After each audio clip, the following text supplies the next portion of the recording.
এক সরকার পতনের পরেই ভারত বলয় থেকে বেরিয়েছে বাংলাদেশ। ভারতের সাথে সম্পর্কের অবনতি ঘটলেও নতুন করে জোরালো হচ্ছে বাংলাদেশ ও পাকিস্তান সম্পর্ক। সম্প্রতি তা যেন নতুন মোড় নিয়েছে। পাকিস্তানের বাণিজ্যিক জাহাজ বাংলাদেশে ফেরার পর থেকেই নতুন করে আলোচনায় বাংলাদেশ পাকিস্তান সম্পর্ক। তারই ধারাবাহিকতায় ফেব্রুয়ারিতে পাকিস্তানে অনুষ্ঠিত নৌ মহড়ায় অংশ নিতে যাচ্ছে বাংলাদেশ নৌবাহিনী। এবার যেন দুই দেশের সম্পর্কে নতুন করে মাত্রা যোগ হয়েছে। বেশ দীর্ঘদিন ধরেই পাকিস্তানের সাথে বাংলাদেশের সরাসরি ফ্লাইট চালু করার কথা থাকলেও এবার সেটি বাস্তবায়িত হচ্ছে। দীর্ঘদিন পরে আবারও ঢাকা ও করাচির মধ্যে সরাসরি ফ্লাইট চালু হতে যাচ্ছে। অবশ্য এবারই সরাসরি ফ্লাইট পরিচালনা করছে না পাকিস্তান। এর আগে পাকিস্তান ইন্টারন্যাশনাল এয়ারলাইন্স PIA 2015 সালের ফেব্রুয়ারি পর্যন্ত এ রুটে সরাসরি ফ্লাইট পরিচালনা করেছিল।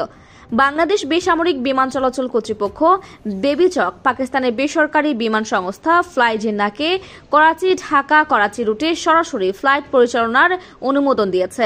বেবিচক chairman air vice marshal Mohammad Manzur Kabir Bhuiyan জানান, ফ্লাই জিন্নাহ তাদের কাছে আবেদন করেছিল, যা অনুমোদিত হয়েছে।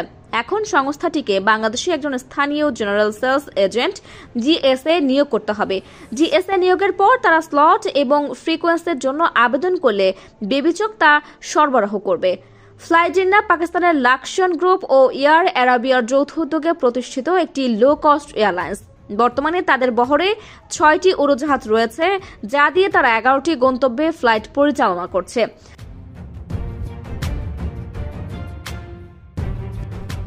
ঢাকা থেকে করাচির আকাশপথের দূরত্ব প্রায় 2370 কিলোমিটার। সরাসরি ফ্লাইট না থাকায় বর্তমানে যাত্রীদের মধ্যপ্রাচ্যের দেশগুলোতে ট্রানজিট নিয়ে যেতে হয়, যা যাত্রার সময় 8 থেকে 12 ঘন্টা বা তারও বেশি করে। ট্রানজিট ফ্লাইটের কারণে ভাড়াও বেড়ে গেছে। সরাসরি ফ্লাইট চালু হলে যাত্রার সময় কমবে এবং ভাড়াও সাশ্রয়ী হবে বলে আশা করা হচ্ছে। এয়ারলাইন্স খাতের সংশ্লিষ্টরা মনে করছেন, সরাসরি ফ্লাইট চালু হলে দুই দেশের বাণিজ্য ও পর্যটন শিল্পের প্রসার ঘটবে। এছাড়া মধ্যপ্রাচ্যের রুটগুলোতে টিকিট ও ভাড়া নিয়ে যে অস্থিরতা রয়েছে, সেটিও কিছুটা কমবে।